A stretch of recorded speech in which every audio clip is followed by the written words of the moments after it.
Bab 340, Menghitung Dunia. Kota mati itu sunyi senyap.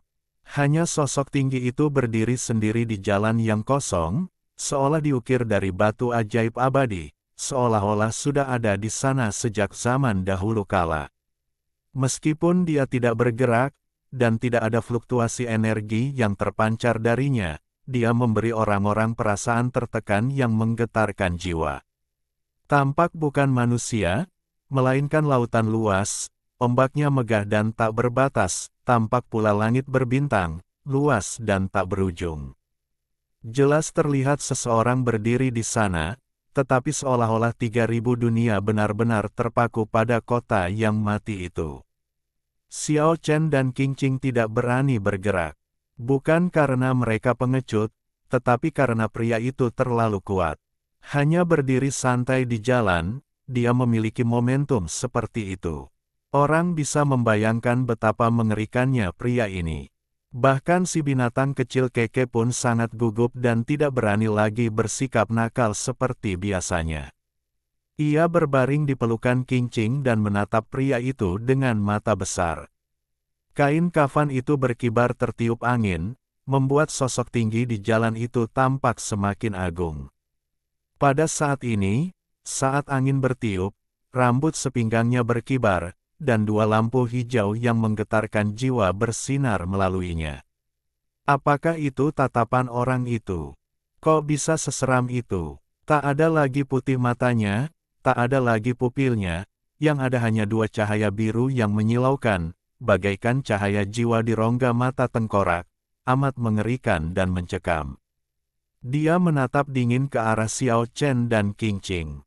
Tidak jelas apakah itu kilatan di matanya atau api jiwanya yang sebenarnya. Api itu menari-nari di matanya dan bersinar melalui rambutnya yang panjang yang menutupi wajahnya, membuat orang-orang merasa merinding. Xiao Chen benar-benar merasa bahwa lelaki itu sedang mengamati setiap inci daging dan darahnya dari ujung kepala sampai ujung kaki. Tampaknya mustahil untuk menyembunyikan rahasia apapun. Dia melihat menembus tubuhnya luar dalam. Ya, ada sensasi terbakar di titik akupuntur yang didewakan dan pembuluh darah suci yang tumbuh dari sana, seolah-olah disebabkan oleh tatapan yang mengintimidasi itu. Lagi pula, lelaki itu menatap dada dan perutnya cukup lama, seolah-olah sedang menatap manusia batu yang pecah, dan baru mengalihkan pandangannya setelah beberapa lama kemudian. Kemudian, Qing Qing merasakan tekanan kuat yang serupa, sedang dipindai secara menyeluruh oleh sosok kuat di balik kain kafan itu. Xiao Chen dan Qing Qing tidak berniat menyerang karena pria ini terlalu menakutkan. Jika pihak lain tidak benar-benar menunjukkan niat membunuh, tidak ada dari mereka yang ingin memprovokasi dia.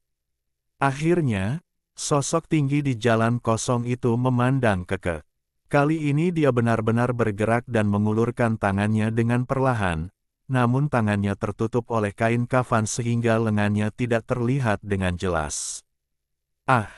Binatang kecil itu tiba-tiba menjerit. Sebelum Xiao Chen dan Keke sempat mengambil tindakan, ada kilatan cahaya dan Keke menghilang begitu saja. Kemudian, Sana muncul di kota mati dan ditangkap oleh sosok misterius. Keke benar-benar ketakutan. Cahaya ilahi yang berwarna-warni menyapu satu demi satu, tetapi ketika mengenai sosok misterius itu, cahaya itu seperti gelembung warna-warni, menghilang dalam sekejap, dan tidak berpengaruh sama sekali. Mengerikan dan jahat, Xiao Keke ingin membuka Paradise Lost dan membawa masuk sosok yang mengerikan ini, tetapi dia mendapati bahwa apapun yang dia lakukan, dia tidak dapat membuka surganya sendiri, seolah-olah surga itu disegel. Binatang kecil itu ketakutan untuk pertama kalinya, dan semua bulunya yang lembut dan berkilau berdiri tegak.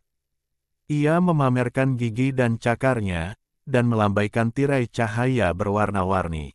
Xiao Chen yang berada di tembok kota sangat terkejut. Tanpa ragu, dia memanggil bor batu dan bola batu di tangan manusia batu yang pecah itu, siap menyerang kapan saja. Qingqing menghentikannya dan memberi isyarat agar dia tidak bertindak gegabah. Dia mungkin Suiren, tapi ada sesuatu yang salah. Xiao Chen berbisik kepada Qingqing. Alasan mengapa itu dinilai sebagai Suiren adalah karena kain kafannya. Tentu saja, ini hanya spekulasi. Kabut hitam mengambang di antara telapak tangan pria misterius itu yang terentang, membuatnya sulit untuk melihat apa yang nyata. Dia meraih binatang kecil itu dan melihatnya dengan saksama berulang kali, lalu melambaikan tangannya dan melemparkannya kembali. Keke yang tak kenal takut merasakan kengerian untuk pertama kalinya. Dia dikirim kembali ke Qingqing dengan tepat. Makhluk kecil itu menatap pria misterius di kota itu dengan sedikit ketakutan. Sesuatu yang mengejutkan terjadi. Pria misterius itu tampaknya tidak pernah muncul. Dia menghilang tanpa suara, tanpa fluktuasi energi apapun. Si kecil agak takut, terus bergumam dan menepuk-nepuk dadanya, seolah-olah dia masih ketakutan. Qingqing sedikit mengernyit dan berkata, bahkan jika itu benar-benar dewa leluhur Suiren, aku khawatir ada yang salah. Kota mati itu menjadi sunyi. Tidak seorang pun tahu kemana perginya para prajurit surgawi dan prajurit hantu itu. Kecuali bangunan-bangunan kuno yang tak berujung, tidak ada satupun bayangan di jalan-jalan yang kosong. Kota itu sunyi senyap. Keke membuka surga yang hilang dan mengamatinya lama dengan bingung, seolah-olah dia tidak puas karena tidak bisa membukanya sekarang. Kemudian, dengan santai ia mengeluarkan ginseng ungu sepanjang 1 kaki, yang merupakan makanan cadangannya, dan memeluknya erat-erat, lalu duduk di tanah dan mulai mengunyahnya. Xiao Chen dan Qingqing tertawa bersama. Setelah ketakutan, si kecil ini malah melampiaskan emosinya dengan makan banyak. Selama 3 hari berturut-turut, kota mati itu sunyi senyap, bagaikan kota kosong yang tiba-tiba melompat keluar dari sungai waktu yang panjang, dan tidak ada keadaan yang tidak biasa terjadi. Namun, Xiao Chen dan Qingqing tidak menyelidikinya lebih dalam. Jika mereka tersesat di sana, konsekuensinya tidak akan terbayangkan. Hingga hari kelima, si kecil Keke yang rakus tiba-tiba tersedak Ganoderma lucidum. Ia menutup mulutnya dan batuk pelan, sambil menunjuk ke arah kota. Di sebuah bangunan yang jauh dari kota mati, seorang lelaki misterius yang diduga sebagai Suiren tengah duduk sendirian di atap, terdiam dan tak bersuara, seakan menatap tanpa sadar ke arah matahari merah yang hendak terbenam di sebelah barat. Matahari terbenam mewarnai langit menjadi merah, dan lelaki misterius di kota mati itu juga berlumuran darah. Kesepian dan kesedihan menyelimuti dirinya, seolah-olah ia berusaha keras mengingat, seolah-olah ia mengenang masa lalu. Tiba-tiba dia berdiri dengan tiba-tiba. Xiao Keke yang ketakutan segera membuka Lost Paradise dan melompat ke bahu Xiao Chen, tampak waspada. Namun, kali ini pria misterius itu tidak datang dengan tergesa-gesa. Kabut mengepul di sekelilingnya, dan kain kafan itu mulai menari liar. Meskipun tidak ada fluktuasi energi yang terungkap, momentumnya cukup untuk menghancurkan matahari dan bulan serta mengguncang langit.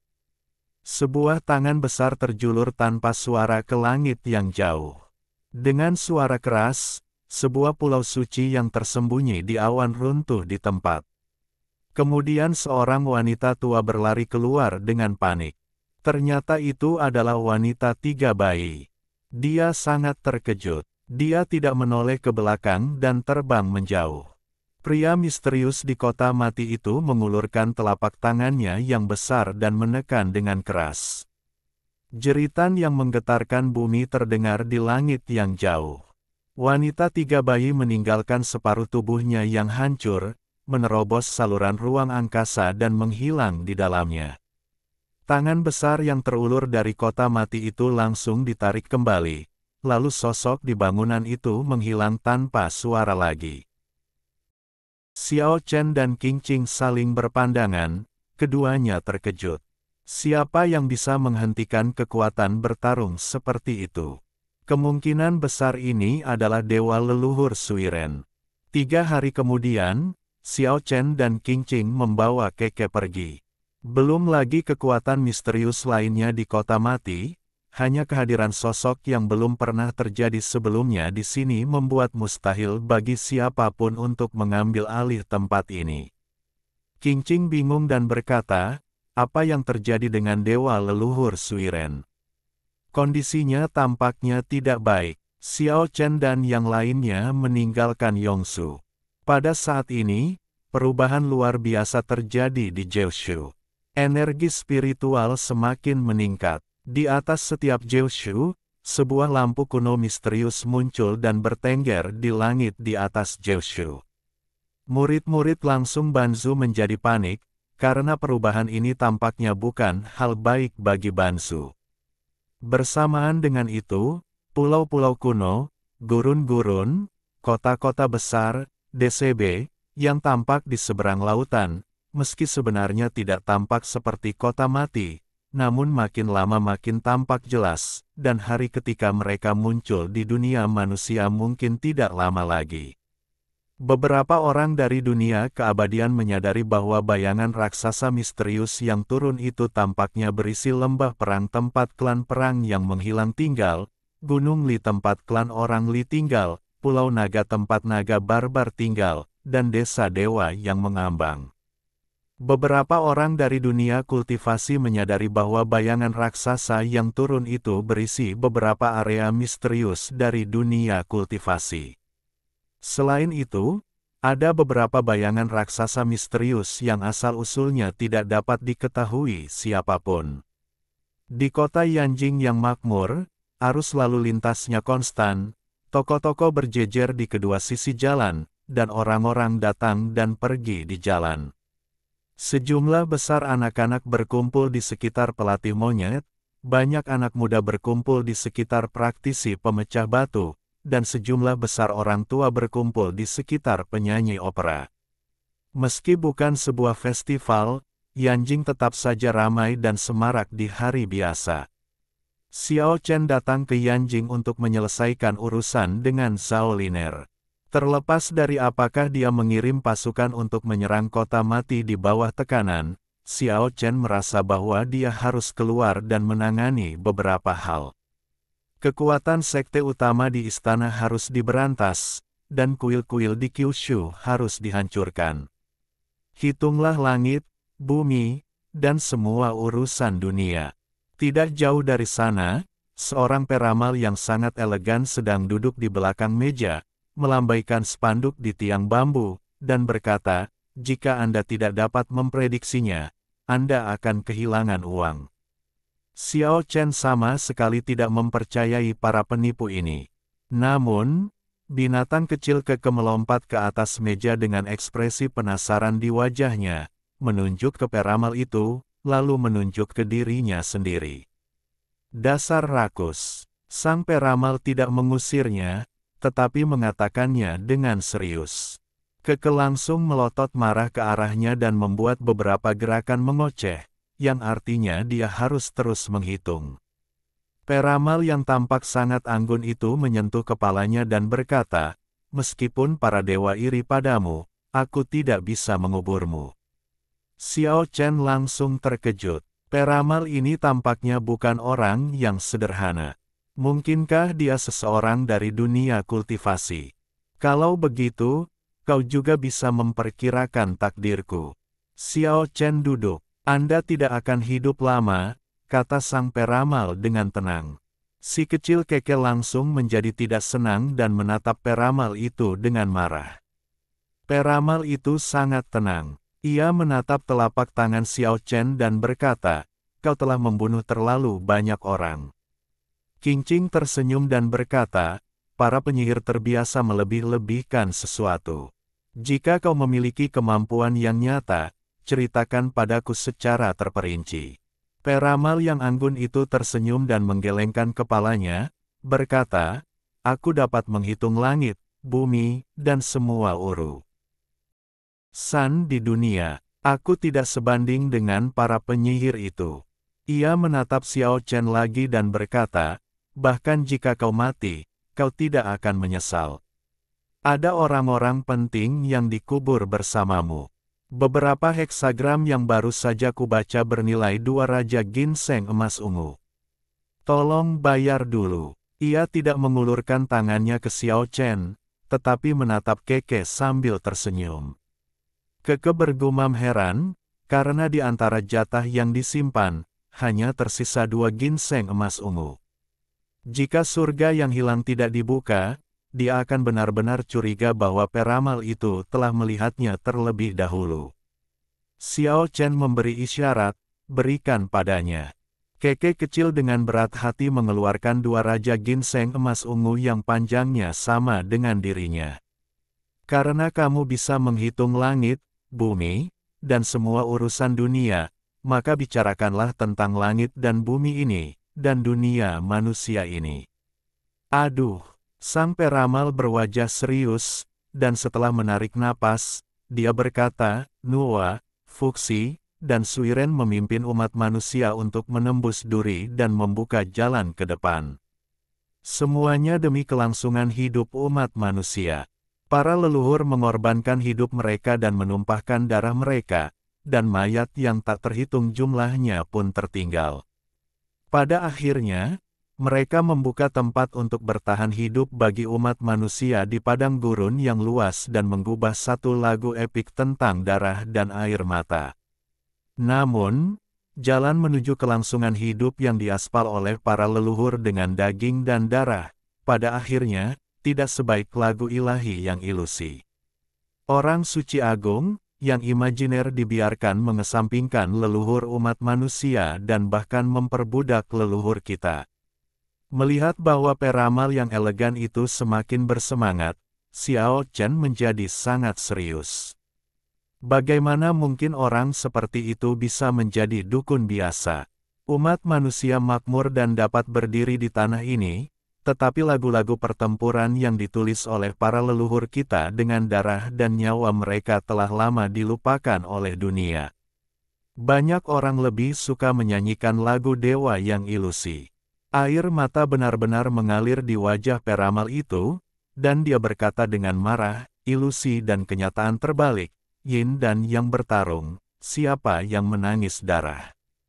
Itu, leluhur kita, di mana Fuxi, di mana Nuwa, di mana Suiren? Peramal itu menunjuk dengan marah ke langit, dan berkata, bahkan jika para leluhur cukup beruntung untuk bertahan hidup, mereka akan meneteskan air mata darah.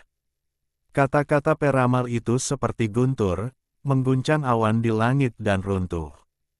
Petir merah darah menyambar liar di langit di atas Yanjing, seperti air mata darah yang beterbangan. Namun, orang-orang di jalan sama sekali tidak menyadari apa yang sedang terjadi dan tampaknya tidak memperhatikan peramal di pinggir jalan. Mereka hanya merasa bahwa cuacanya tidak biasa. Atau, daripada tidak sadar, lebih baik dikatakan bahwa itu adalah mati rasa dan ketidaktahuan. Jangan bicara tentang zaman kuno, mari kita bicara tentang puluhan ribu tahun. Pasang surut, dalam 5.000 tahun terakhir, umat manusia mencapai puncak kemakmuran dan telah merintis jalan peradaban yang unik, tetapi akhirnya menghancurkan dirinya sendiri. 5.000 tahun berikutnya akan lebih mengerikan, karena ilusi dan kenyataan akan terbalik. Boom! Guntur menyambar dari langit, dan kilat hitam besar menghancurkan kehampaan, dan Yanjing yang megah berguncang hebat 3 kali. Guntur dan kilat yang mengerikan itu menghentikan perkataan peramal itu. Ia menatap langit dan mencibir, lalu menoleh ke Xiao Chen dan berkata, sampai jumpa lagi jika kita beruntung. Setelah mengatakan itu, ia menghilang begitu saja. Dia adalah manusia berdarah daging. Xiao Chen mendesah. Qingqing membungkuk 3 kali dengan sungguh-sungguh ke arah tempat peramal itu menghilang. Keke kecil menggaruk kepalanya malu, lalu mengambil lagi 2 raja ginseng emas ungu, dan menaruhnya kembali ke surganya yang hilang. Perubahan drastis pasti akan terjadi. Di dalam waktu dekat, semakin banyak tanda yang menunjukkan bahwa sesuatu yang tidak terduga akan terjadi pada Xiao Chen. Dia merasa bahwa dia harus memanfaatkan waktu yang terbatas ini untuk melakukan sesuatu yang besar, jika tidak, akan sangat disayangkan jika menjalani hidup yang singkat ini. Boom! Yanjing berguncang hebat, asap dan debu mengepul ke langit ke arah istana kekaisaran, dan sebagian besar istana megah itu hancur oleh segel besi hitam. Istana itu kacau balau. Banyak prajurit bergegas keluar dan berteriak, siapa yang begitu memberontak hingga menghancurkan istana. Jauh di langit, Xiao Chen berdiri di kehampaan sambil memegang tombak emas, menunduk dan berkata, panggil Zhao Liner keluar. Beraninya kau menyinggung yang mulia kaisar dan memanggil permaisuri dengan namanya. Kau harus membunuh semua 9 generasi klanmu. Dia adalah permaisurimu, tetapi bukan permaisuri semua orang di dunia. Xiao Chen melambaikan tombak emas di tangannya, dan tiba-tiba lebih dari selusin kepala beterbangan ke langit, darah menyembur keluar. Orang yang tewas itu adalah seorang ksatria dari Sekte Matahari, jauh lebih kuat dari pengawal biasa, namun dia dibunuh seperti orang-orangan sawah. Bagaimana mungkin orang-orang tidak merasa takut? Orang yang meminta hukuman di langit segera menutup mulutnya. Teman lama Zhao Liner datang untuk mengunjungi Anda, dan semua keturunan leluhur setengah, silakan keluar dan temui dia. Bab 341, dapat menahan kekuatan Huang Nitai. Istana Kekaisaran Yanjing memiliki ketinggian yang bervariasi dan megah serta megah, dengan tembok merah, ubin kuning, bangunan yang dicat dan balok berukir, serta berkilauan dalam emas dan batu giok. Istana dan menaranya tak terhitung banyaknya, merupakan mahakarya agung di tanah Kyushu. Namun, pada saat ini, keagungan kerajaan telah sirna. Xiao Chen berdiri di atas istana, memegang Fang Tianhuaji yang terbuat dari emas di tangannya, memanggil nama Zhao Liner dan memintanya untuk keluar dan menemuinya. Para penjaga marah tetapi tidak berani berbicara. Sejak banyak kultivator terbang muncul di tanah Jiushu dalam beberapa tahun terakhir, Yang Mulia Raja telah menghadapi provokasi serius. Para makhluk abadi terbang tampaknya sama sekali tidak takut pada para raja di dunia fana. Beberapa raungan panjang terdengar dari tanah, dan 9 ksatria matahari berambut emas bergegas keluar dari istana dan semuanya terbang ke udara.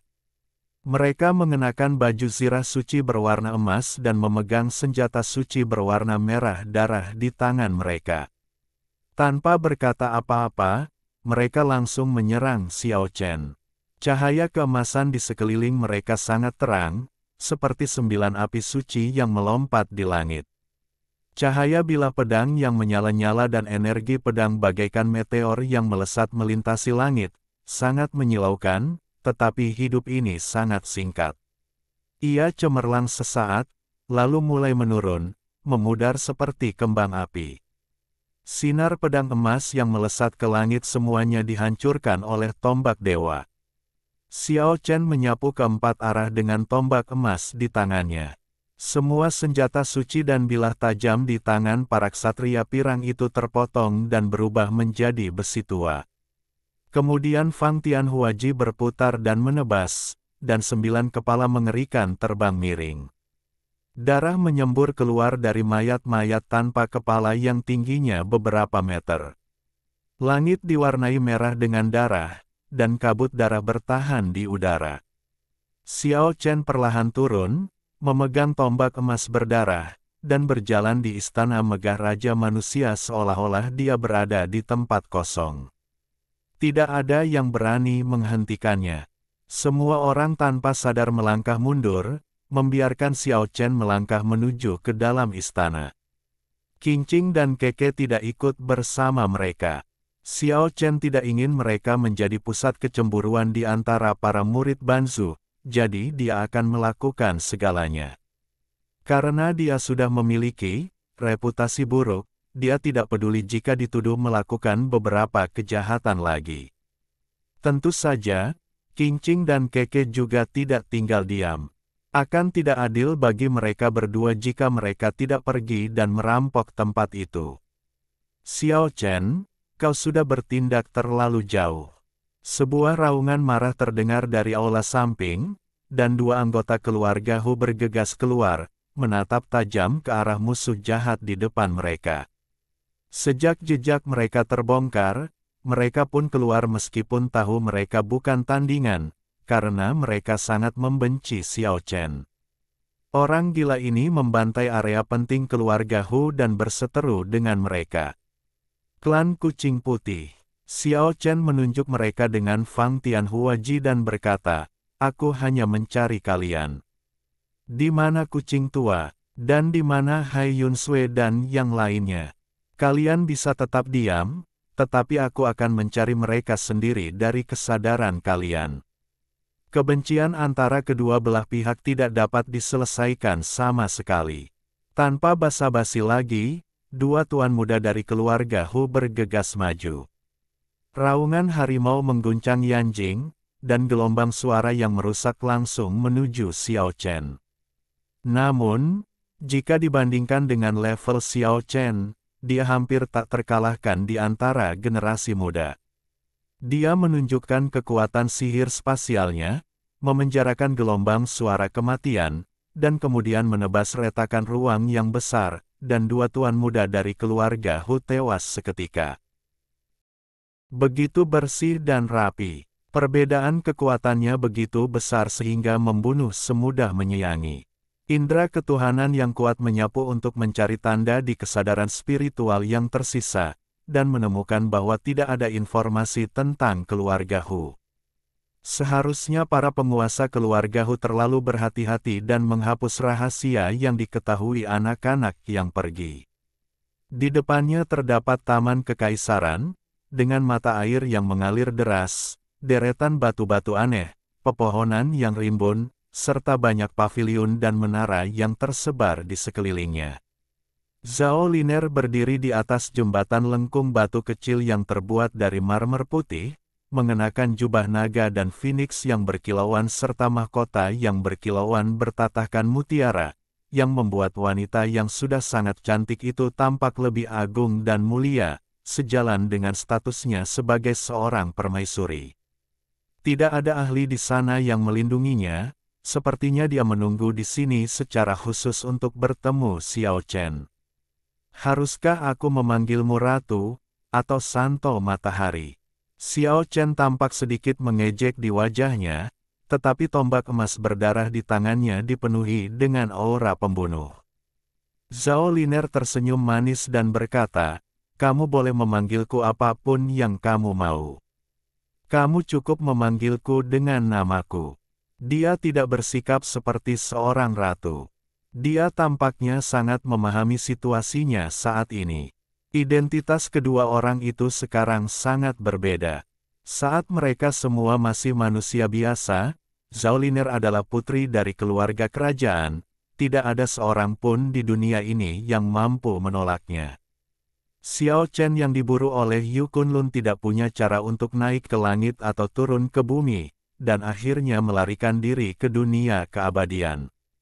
Sekarang orang-orang kuat dari dunia kultivasi dan dunia keabadian telah memasuki dunia manusia, bahkan jika Anda adalah ratu dunia manusia, Anda tidak dapat memerintah dunia jika Anda tidak merekrut pembudidaya yang cukup kuat untuk melindungi Anda. Apakah kau mengirim 6.000 kavaleri itu untuk menyerang kota mati? Aku bilang tidak, apa kau percaya? Senyum Zhao Liner sangat menawan. Dia mengumpulkan sehelai rambut di telinganya dan berkata, "Sebenarnya, itu bukan niatku." Xiao Chen memotongnya dan berkata, "Berhenti, tidak perlu mendengarkan penjelasanmu. Kau pasti akan menyalahkan Sekte Matahari. Xiao Chen, apakah kau akan membunuhku?" Xiao Chen tidak berbicara, tetapi mengangkat tombak emas berdarah dan mengarahkannya padanya dari kejauhan. "Ingatkan kau Suster Lan Nuo. Dia berkata bahwa kita harus saling mendukung dan tidak saling membunuh. Mata Zhao Liner bergerak, dan dia mendesah dalam-dalam, berkata, namun, banyak hal selalu membuat orang tidak dapat mengendalikan diri. Xiao Chen mendengus dingin dan berkata, sepertinya kau selalu menyerangku lebih dulu. Bukankah sudah terlambat bagimu untuk mengatakan ini sekarang? Aduh, apakah kau benar-benar kejam? Jika kau membunuhku, dunia pasti akan kacau. Saudara-saudaraku pasti akan menyebabkan perang untuk memperebutkan tahta, dan rakyat jelata pasti akan menderita karena perang. Petik 2. Kau berbicara seolah-olah kau adalah penyelamat. Dunia akan tetap sama tanpa siapapun. Jika kau membunuhmu, aku yakin seseorang akan segera naik tahta. Baiklah, kalau begitu aku hanya bisa membuat kesepakatan denganmu. Zhao Liner masih sangat tenang, tersenyum manis, matanya bergerak, dia sangat cantik, tanpa rasa takut. Kenapa kau mau bertransaksi denganku? Xiao Chen mencibir, kecantikan fisik. Maaf, selalu ada beberapa wanita cantik di dunia ini, dan kau tidak lebih dan tidak kurang. Pukulan tanpa ampun itu akhirnya membuat Zhao Liner kesulitan untuk terus tersenyum. Seorang wanita, terutama wanita seperti dia yang merupakan wanita tercantik di Kyushu saat itu, tentu saja sangat mementingkan penampilannya. Dicemooh tanpa ampun, meskipun dia tidak menunjukkannya di wajahnya, dia sangat marah di dalam hatinya. Zhao Liner, yang ditemani oleh Feng Hua Juedai, memiliki ekspresi dingin di wajahnya dan berkata, aku akan memberitahumu keberadaan seseorang. Dengan kekuatanmu saat ini, kamu bisa menyelamatkannya. Dendam kita akan terhapus. Bagaimana menurutmu, Su Ying? Xiao Chen mencari keluarga Hu dan tempat-tempat penting dari Sekte Matahari untuk menyelamatkan teman masa kecil ini, gadis berbakat yang telah mengikutinya dan memanggilnya saudara sejak kecil, tetapi belum ada kabar. Ya, Zhao Liner mengangguk, dan pada saat yang sama sangat waspada, dan berkata, jangan pernah berpikir untuk mengambil tindakan.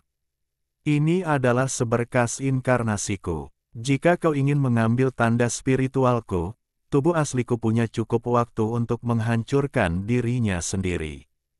Kau bilang, setelah aku memberitahumu, tidak akan ada dendam di antara kita. Aku percaya pada karaktermu, tapi, aku tidak benar-benar percaya pada karaktermu.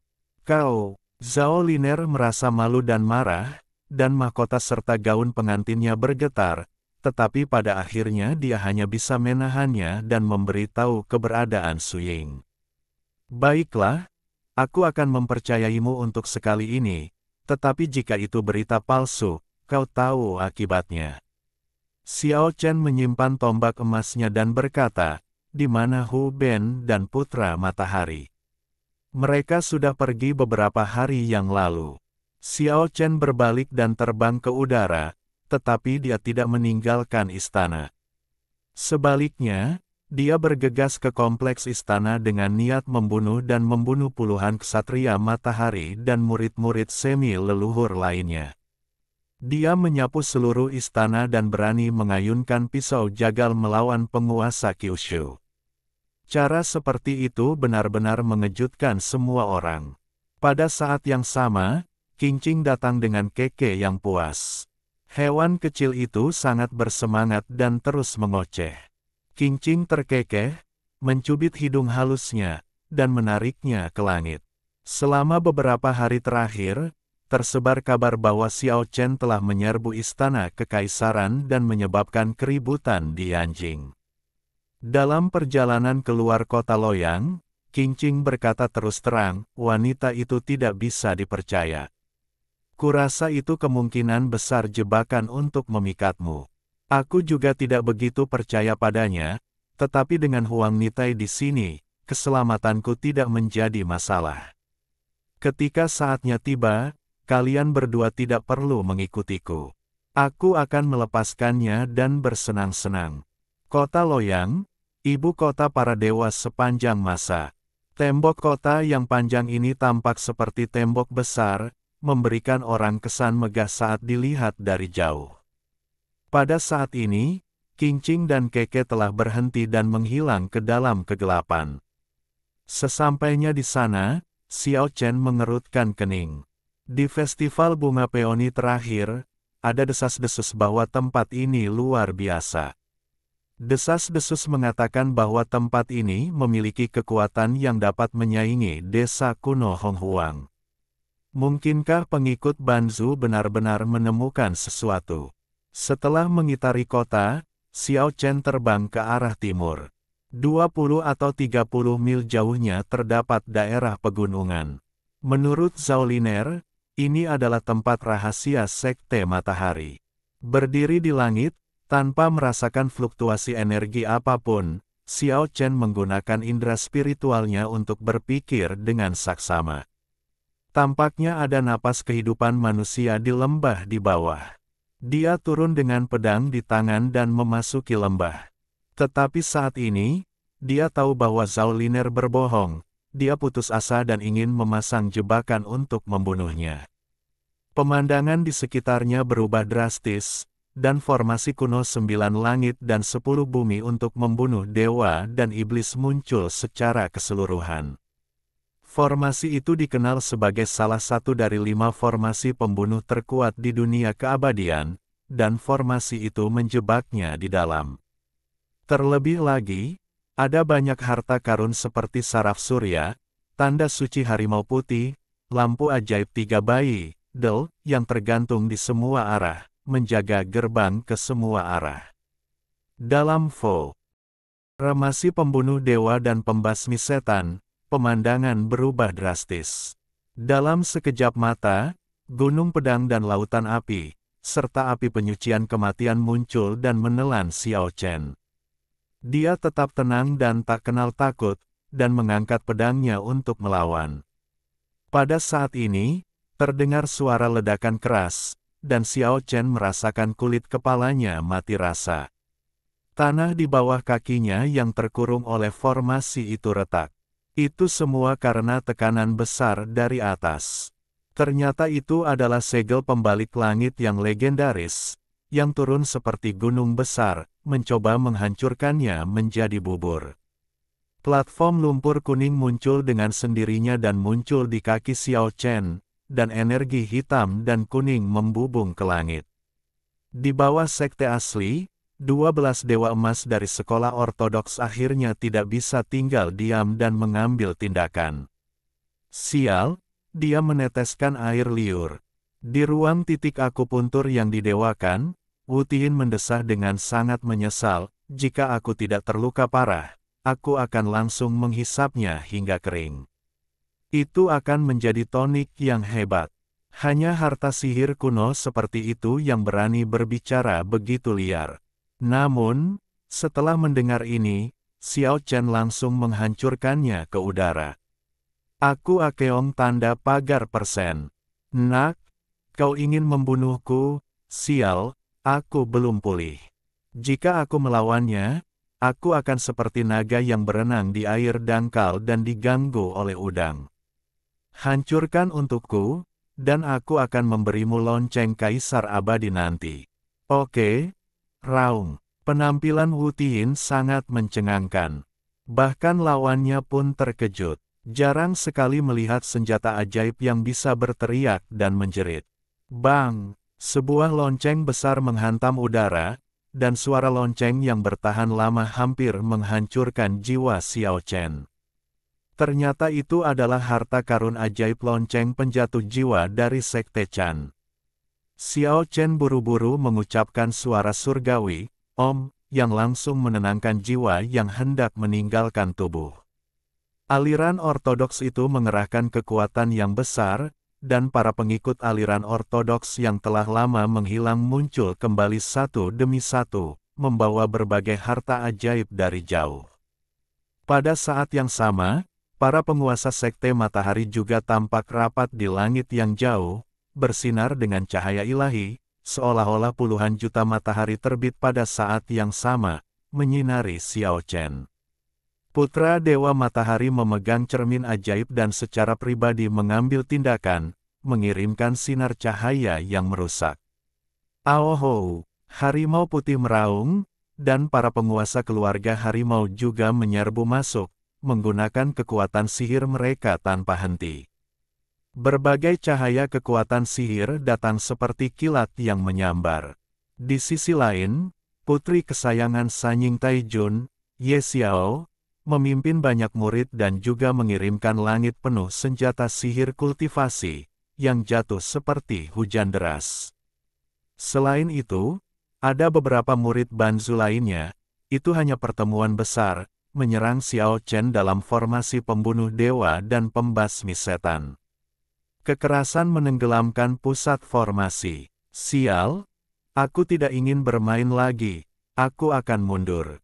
Wu Tian melolong dan kembali ke ruang akupuntur Xiao Chen. Xiao Chen mengangkat pedangnya, berdiri di atas panggung lumpur kuning, dan melesat ke atas dengan sekuat tenaga, ingin segera melarikan diri dari rangkaian pembunuhan ini. Dia tahu bahwa pihak lain pasti memiliki rencana cadangan yang sangat kuat dan tidak mungkin bagi mereka untuk mengandalkan sejumlah besar orang untuk membunuhnya di sini, karena pihak lain tahu bahwa dia memiliki Huang Nitai dan tidak akan membuat kesalahan tingkat rendah. Boom! Formasi pembasmi dewa dan iblis 9 langit dan 10 bumi akhirnya mulai mengerahkan kekuatannya, dan artefak suci semi leluhur yang meliputi 8 penjuru semuanya memancarkan cahaya yang melesat ke langit. Pleksus surya bergejolak hebat, dan setiap kali halaman dibuka, cahaya kehancuran yang menyilaukan menyapu ke arah Xiao Chen. Pola suci harimau putih susun rapat di seluruh langit, menekan seperti mantra yang tak terhitung jumlahnya, dan energi yang mengerikan itu sulit dipahami. Lampu ajaib 3 bayi, dengan api yang membumbung ke langit, menerangi segala arah, dan membakar panggung lumpur kuning. Kemudian, pedang jahat 7 warna milik Taois Sunti juga muncul dan menutup suatu area. Meskipun para leluhur setengah tidak mengambil tindakan, para murid meminjam semua harta karun ini dan menggantungnya di segala arah untuk menghalangi dan membunuh Xiao Chen. Ada sesuatu yang salah. Xiao Chen punya firasat samar bahwa ini jelas bukan jurus pamungkas. Pasti ada jurus yang lebih hebat. Dia harus bergegas keluar secepat mungkin. Platform lumpur kuning melindungi Xiao Chen dan dengan cepat naik ke langit, menghadapi senjata ajaib leluhur setengah. Meskipun senjata ajaib leluhur setengah tidak dapat menghancurkan platform lumpur kuning, itu secara efektif memblokirnya untuk sementara waktu. Pada saat ini, langit dan bumi berguncang, dan kota Loyang di kejauhan dipenuhi dengan cahaya suci yang cemerlang. Kemudian, seberkas cahaya melesat ke langit, dan diarahkan ke arah ini oleh jembatan batu kuno, melesat ke lembah. Cahaya suci yang cemerlang itu begitu besar sehingga cukup untuk menenggelamkan lembah. Semua murid dari berbagai sekte mundur terlebih dahulu. Cahaya suci di kota Loyang menyelimuti formasi pembunuh dewa dan pembasmi setan. Xiao Chen dan Huang Nitai ditekan dan dipaksa mendarat di tengah susunan pembunuh. Seluruh susunan itu tampak hidup, kekuatannya meningkat drastis, menjebak Xiao Chen di dalamnya. Xiao Chen langsung mengerti bahwa ini adalah jurus mematikan. Pada zaman dahulu, kota Loyang merupakan tempat yang penting di dunia. Nuwa, Fuxi, Senong, dan dewa leluhur lainnya telah meninggalkan jejak yang tak terlupakan di sini. Ini tampaknya adalah kekuatan ilahi yang mereka tinggalkan. Legenda bahwa ibu kota Dewa Loyang dapat bersaing dengan desa kuno Honghuang bukanlah tidak berdasar. Platform lumpur kuning itu bergetar hebat, seolah-olah ditahan oleh cahaya ilahi kota Loyang. Murid Banzu benar-benar menemukan kekuatan mengerikan yang tersembunyi di Loyang, dan berhasil membawanya ke sini dengan bantuan jembatan kematian Tongtian. Xiao Chen merasakan tekanan besar, dan platform lumpur kuning mungkin tidak dapat melindunginya. Senjata sihir semi leluhur seperti saraf surya, tanda suci harimau putih, lampu sihir 3 bayi, dan pedang jahat 7 warna yang ditempatkan di 8 penjuru bahkan lebih kuat, terus-menerus menyapu cahaya kehancuran. Pada saat yang sama, langit dipenuhi oleh sosok-sosok manusia, banyak di antaranya yang memamerkan kekuatan sihirnya atau menggunakan pusaka sihir untuk menyerang dengan ganas, mencoba menghancurkan Xiao Chen. Platform lumpur kuning tidak dapat melindungi Xiao Chen dengan baik. Platform itu terus-menerus terpengaruh oleh cahaya ilahi yang ditarik dari kota Loyang, dan Xuan Huangqi mengalami turbulensi yang hebat.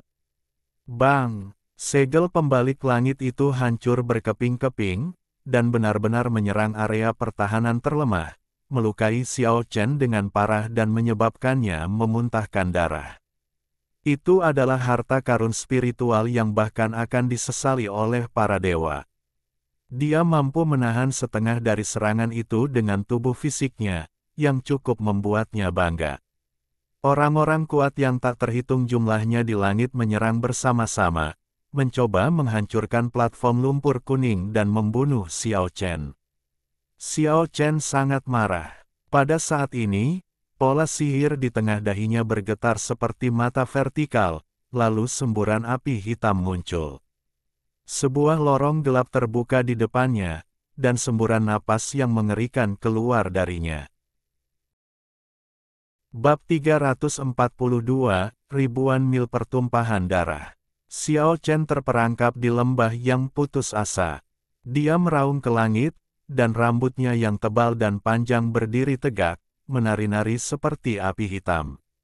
Pola sihir kuno misterius di tengah dahi terbuka seperti mata vertikal, menyebabkan ruang di depan runtuh dengan cepat, membuka lorong gelap menuju ke tempat yang tidak diketahui, dan semburan aura mengerikan terpancar. Kabut tebal bergulung keluar dari ruang gelap, menenggelamkan Xiao Chen seperti lautan yang mengamuk. Awan berkabut mengelilinginya dan benar-benar menghalangi serangan intensif dari langit. Jembatan kematian Tongtian mengarah ke kekuatan dewa mengerikan yang tersembunyi di ibu kota Dewa Loyang, dan menembus susunan pembunuhan yang mengerikan di lembah. Itu adalah kekuatan mengerikan yang dapat menyaingi teras Huangni. Akan tetapi, kekuatan dewa tidak cukup untuk menembus kabut tersebut, tetapi artefak suci setengah leluhur yang tergantung di 8 arah formasi pembunuhan yang tiada taraf semuanya bergerak pada saat ini. Lampu ajaib 3 bayi, tanda suci harimau putih, pedang jahat 7 warna, saraf surya, semuanya menyerang. Target mereka bukanlah Xiao Chen, tetapi ruang gelap yang terbuka, mencoba menghentikan semuanya.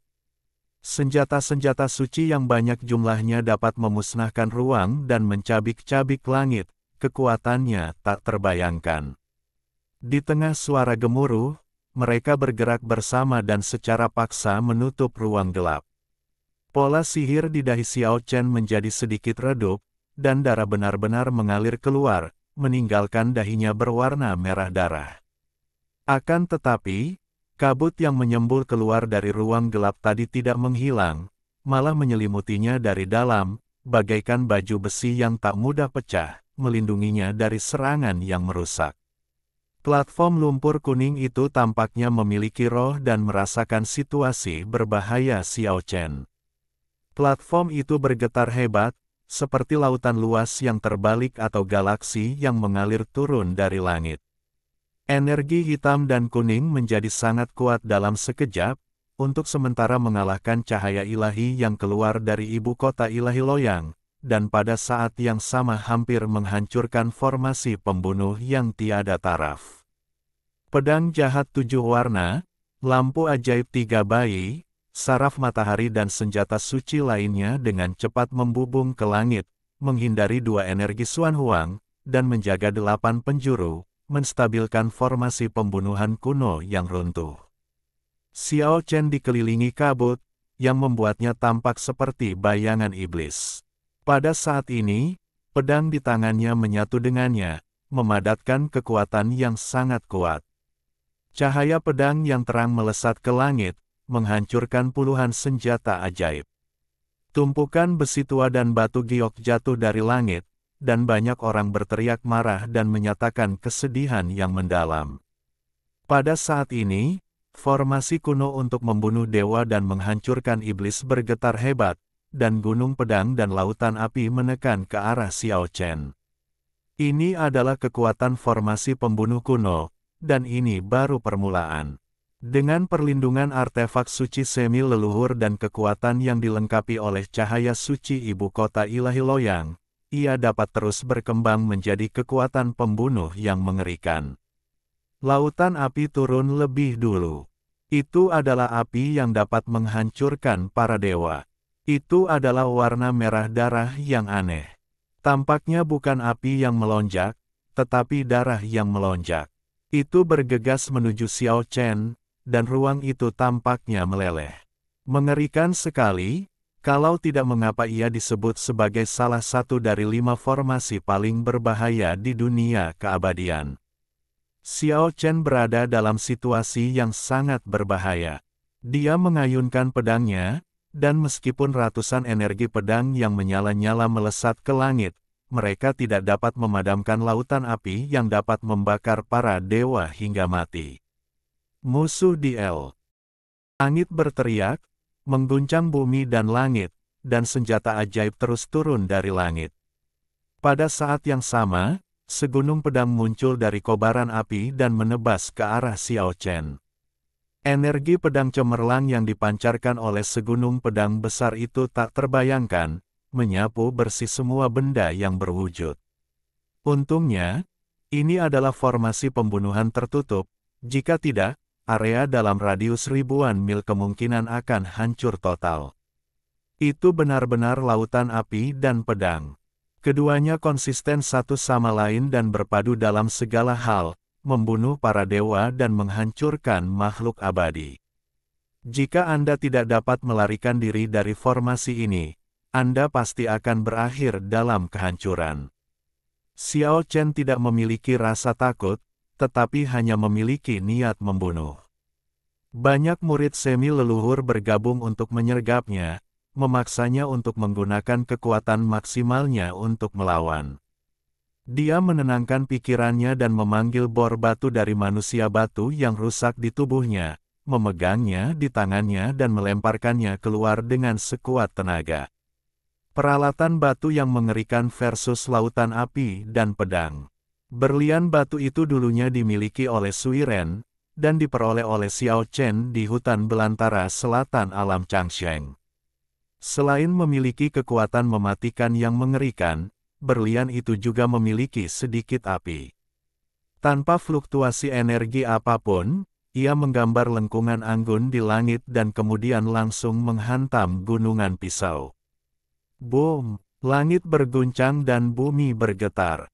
Gunung pedang yang berputar dengan bilah tajam tak berujung runtuh hanya dengan satu pukulan dan berubah menjadi titik-titik cahaya yang menghilang di langit. Setelah bor batu menembus gunung pedang yang besar, tampaknya bor itu dapat melahap api dan menyerap semua api suci berwarna merah darah di langit. Hasil ini membuat semua orang tercengang. Bor batu itu tidak berhenti di situ, tetapi terus melesat ke langit. Huban, putra ketiga Kaisar Suci Harimau Putih, dan Aolito, putra Dewa Matahari, telah menderita kerugian besar sebelumnya dan sangat waspada, jadi mereka segera mundur. Sang Dewa Emas dari Sekte Chan, putri dari Nyonya Tiga Bayi, dan murid-murid langsungnya semuanya memiliki bulu mata yang kosong, sangat waspada, dan terbang kembali pada kesempatan pertama. Seperti dugaan mereka, berlian batu itu memang mengerikan. Ia melesat ke angkasa, dan senjata-senjata ajaib yang tak terhitung jumlahnya di angkasa hancur berkeping-keping. Kemudian bor batu itu langsung menembus ratusan orang. Banyak satria matahari, kultivator, dan harimau putih di angkasa tercabik-cabik, dan kabut darah memenuhi udara. Terlebih lagi, tepat ketika kekuatan bor batu itu habis, api merah aneh tiba-tiba muncul di langit, menyelimuti 50 atau 60 orang. Teriakan segera terdengar. Itu adalah pemandangan yang sangat mengerikan. Puluhan dewa, setengah dewa dan selusin master abadi, jiwa dan tubuh mereka terbakar pada saat yang sama, dan terbakar menjadi abu dalam waktu kurang dari sesaat.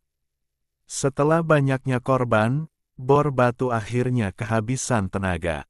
Huben, Ye Xiao, putra Dewa Matahari Aolito, Dewa Emas dari Sekte Chan dan yang lainnya menyerang pada saat yang sama, mencoba merebut berlian itu.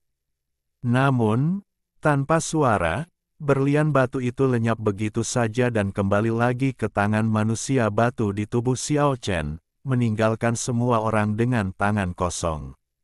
Kekuatan pencegah yang kuat untuk sementara waktu mengintimidasi semua orang, tetapi mereka dengan cepat menyesuaikan diri dan melancarkan serangan ganas lainnya. Formasi kuno untuk membunuh dewa dan membasmi iblis mulai berevolusi lagi. Ruang api penyucian muncul dan menyelimuti Xiao Chen. Di api penyucian, rantai besi kematian yang besar saling bersilangan, kabut hitam membumbung, kegelapan menutupi segalanya, roh-roh jahat melayang-layang, dan benar-benar melahap segalanya. Jika senjata ajaib seorang kultivator secara tidak sengaja mendekati area itu, senjata itu akan berubah menjadi abu dalam sekejap. Xiao Chen menggunakan kemampuan spasialnya untuk memenjarakan beberapa dewa setengah yang menyerang dari samping, dan kemudian mendorong mereka ke ruang api penyucian tanpa ampun. Hasilnya mengerikan, sebelum mereka bisa mendekat, gelombang energi yang tak terbayangkan melonjak keluar, mencabik-cabik mereka dan menghancurkan mereka menjadi abu dalam sekejap. Dengan kekuatan sebesar itu, jika ada dewa yang memasukinya, kemungkinan besar dia akan hancur baik secara fisik maupun spiritual. Xiao Chen tidak ragu-ragu. Sekarang bukan saatnya untuk memamerkan kekuatannya, jadi dia melemparkan bola batu yang telah dia panggil sejak lama. Alat batu yang tak tertandingi itu mengguncang api penyucian dan langit pun berguncang. Rantai besi di api penyucian membentang di langit, menyapu ke segala arah. Namun, di bawah serangan bola-bola batu, semua rantai dengan cepat putus. Kemudian ruang api penyucian runtuh, kabut hitam menghilang, dan langit berangsur-angsur mendapatkan kembali cahayanya. Bola batu itu tidak kembali, melainkan terus bergerak maju ke langit, menembus dada lebih dari 30 orang sebelum menghilang ke udara tipis. Menggunakan alat batu dua kali menghabiskan kekuatan Xiao Chen, dan dia tidak dapat memanggilnya lagi dalam waktu singkat. Pada saat ini, situasinya sangat kritis. Aura hitam dan kuning yang terpancar dari teras Huangni saling terkait dengan cahaya ilahi loyang, sehingga sulit untuk membedakan mana yang lebih kuat. Jembatan kematian Tongtian perlahan turun. Jembatan itu terhubung dengan cahaya ilahi loyang dan mengumpulkan cukup banyak kekuatan ilahi. Tiba-tiba jembatan itu meledak dengan ribuan sinar keberuntungan, meliputi formasi pembunuh yang tak tertandingi. 7 atau 8 artefak suci semi leluhur di langit dibebaskan.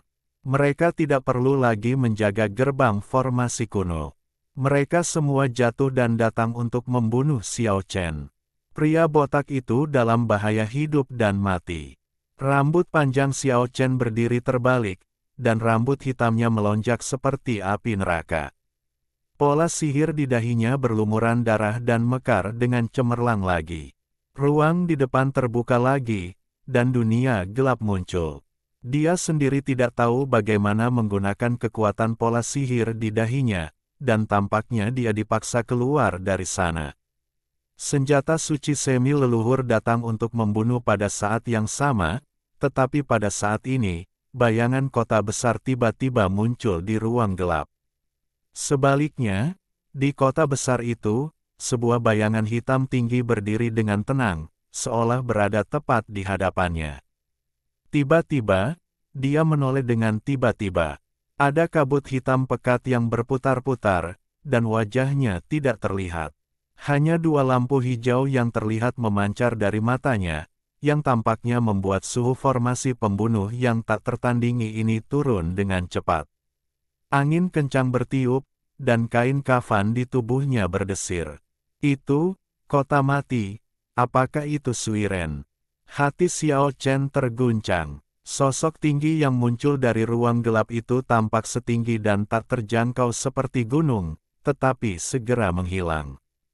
7 atau 8 artefak suci semuanya memiliki kesadaran spiritual dan tampaknya merasakan bahaya pada saat ini. Mereka semua membeku di udara dan tidak jatuh pada Xiao Chen. Sungguh kekuatan yang dahsyat. Sebuah bayangan muncul dari ruang gelap dan menekan senjata suci leluhur setengah. Di luar formasi, jembatan kematian Tongtian tampaknya merasakan sesuatu dan menerobos ke tengah formasi dengan suara keras, menekan ke arah Xiao Chen. Pada saat ini, ruang gelap perlahan meluas, dan bayangan kota mati muncul, menjadi semakin jelas. Dua titik cahaya hijau menyapu dari kota kematian, dan jembatan kematian Tongtian tampaknya dihantam dengan keras, bergetar hebat dan terbang mundur. Lalu, di ruang gelap itu, kedua lampu hijau itu lenyap sepenuhnya. Jembatan kematian Tongtian dan cahaya ilahi Loyang terputus sementara, tetapi cahaya ilahi Loyang melesat keluar dengan sendirinya dan tidak menghilang. Namun, semuanya telah berubah. Tanpa bimbingan dan transformasi jembatan mati Tongtian, cahaya ilahi dan platform lumpur kuning tidak lagi saling bertentangan. Sebaliknya, mereka menyatu bagaikan harmoni yang sempurna. Cahaya tak berujung berkumpul menuju platform lumpur kuning, seperti air mancur kehidupan yang mengalir ke gurun kering, menyuburkan platform lumpur yang tampaknya biasa ini.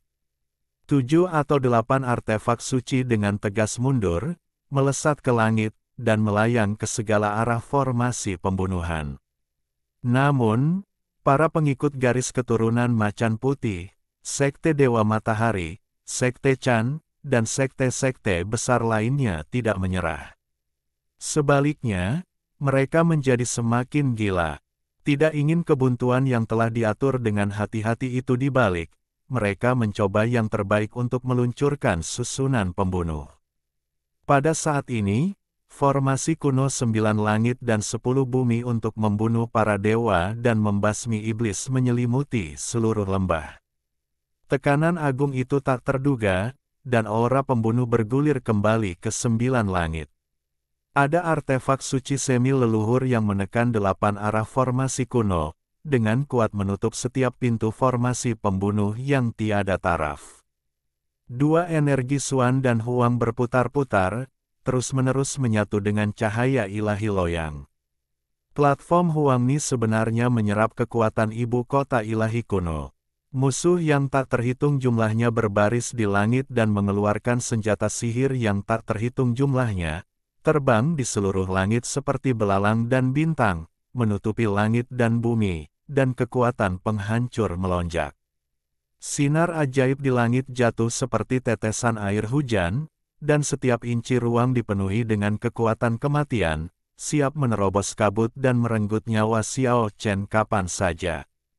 Xiao Chen berada di panggung lumpur kuning, dan dia merasakan semuanya dengan jelas, dan melihat banyak perubahan yang sulit dipahami orang luar. Sebuah gambar yang rusak muncul di depan matanya. Platform lumpur polos ini tampaknya terbuat dari darah dan lumpur. Tidak, mungkin itu bukan lumpur kuning, tapi daging dan darah. Jika kekuatan di kota Loyang adalah milik dewa leluhur, lalu milik siapakah daging dan darah yang digunakan untuk melemparkan panggung lumpur kuning? Tampaknya itu milik dewa leluhur. Suara asli surga bergema dari platform lumpur kuning, dan langit berguncang ke segala arah. Kelopak kristal jatuh entah dari mana dan tersebar di seluruh langit dan bumi, seolah-olah sebuah lagu sedih mengguncang langit dan bumi. Akhirnya, seberkas cahaya terang menyambar, dan cahaya suci kota Loyang seakan terhisap kering, semuanya mengalir ke platform lumpur kuning. Sebuah lagu perang yang menyedihkan mengguncang langit dan bumi, 8 suara asli bergerak bersama, dan formasi pembunuh dewa dan pembasmi setan 9 langit dan 10 bumi mulai runtuh. Pada saat yang sama, pola sihir di tengah dahi Xiao Chen menjadi semakin terang, dan darah mengalir di sepanjang pola sihir, seolah-olah kota mati akan turun.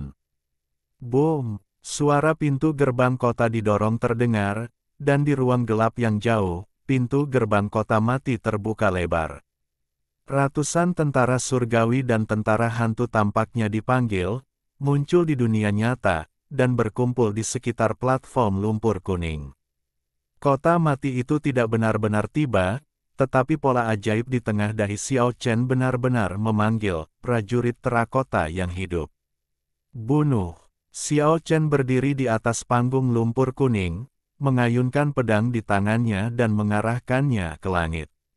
Ratusan prajurit surgawi dan prajurit hantu mengangkat senjata perunggu kuno mereka yang berkarat, mengeluarkan raungan yang mengguncang langit dan bumi, membentuk formasi pertempuran dan membunuh ke arah langit. Itu bagaikan hujan baja yang deras, yang tidak dapat dihentikan bahkan oleh para penguasa yang tak terhitung jumlahnya di langit. Saat ratusan prajurit kuno dari kota mati menyerbu, darah berjatuhan di langit dan mayat-mayat terus berjatuhan. Ini seperti penghancur, tak seorang pun dapat menahannya. Para prajurit kuno membunuh demi membunuh, dan membunuh demi membunuh, dan langit pun berlumuran darah. Ratusan prajurit kuno bersatu menjadi satu, tak terkalahkan. Huban, putra Dewa Matahari, Ye Xiao, dan seorang Dewa Emas tertentu dari Sekte Chan semuanya melarikan diri, tidak berani menghadapinya secara langsung. Situasi berubah begitu cepat sehingga semua orang tidak dapat mempercayai mata mereka. Ini hanyalah tim yang tak terkalahkan yang dapat membunuh para dewa dan menghancurkan makhluk abadi dan tak terkalahkan. Segel pembalik surga turun seperti gunung, menutupi ratusan prajurit kuno di bawahnya. Namun, sesuatu yang mengejutkan terjadi. Kelihatannya bukan seperti harta karun ajaib yang dapat mengguncang dunia, tetapi seperti tumpukan jerami. Para prajurit kuno masing-masing mengangkat senjata perunggu mereka dan menebaskannya ke udara. Anjing laut pembalik langit itu jungkir balik dan tersapu, menghantam pegunungan di kejauhan dan menghancurkan sebagian jajaran gunung itu. Lonceng penjatuh jiwa juga melesat dan terus bergetar, tetapi tidak berpengaruh pada prajurit kuno.